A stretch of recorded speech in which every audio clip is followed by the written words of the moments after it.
This is Taking Stock on Bloomberg. My next guest, an expert in the world's global economy. He is the chief executive of ProLogis's. That's the world's largest owner of warehouses. Now, they reported a decline in earnings today. First quarter funds from operations fell to 15 cents a share. That was down from 19 cents a year earlier. Many industrial landlords seem to be struggling to fill space and keep rents steady, particularly in the United States. However, my next guest says there are some opportunities for ProLogis's overseas right now.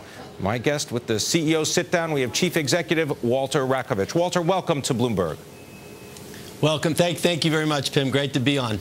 Walter, talk about the quarter right now, because you say that you're seeing some stabilization in the marketplace.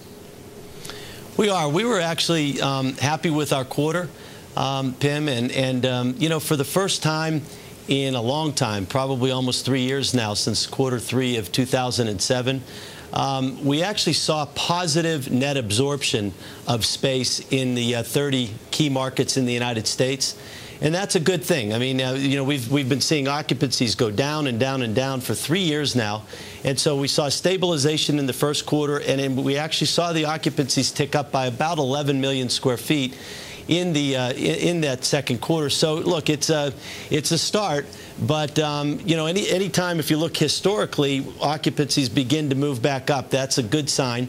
And hopefully, not too many quarters down the road, we'll begin to see the same thing with rents. Now, Walter, on the conference call, you mentioned the fact that you haven't really done any big developments in North America for the past 3 quarters, save for one. What's the outlook? Right. Well, you know, we feel better about North America as it relates to new development, and you know, it's really interesting. It's sort of a tale of two cities. On one hand, occupancies are still low, but on the other hand, what's beginning to happen is efficient space, new space, is getting absorbed. And the reason for that is because companies are constantly in search of efficiencies, and they want newer, modern facilities. And the supply of those facilities are getting absorbed, and nobody, Pimm, is building anything really in the last 2 years because it's difficult to get financing. The markets haven't been there, so not much has been built. And for the first time, we find ourselves in an interesting situation where companies want newer facilities and nobody's building them. So we think that the build-to-suit, we call it the build-to-suit market, but in essence the development, pre-lease development market, will actually be better in the third and fourth quarter, and hopefully we'll have even a stronger year next year.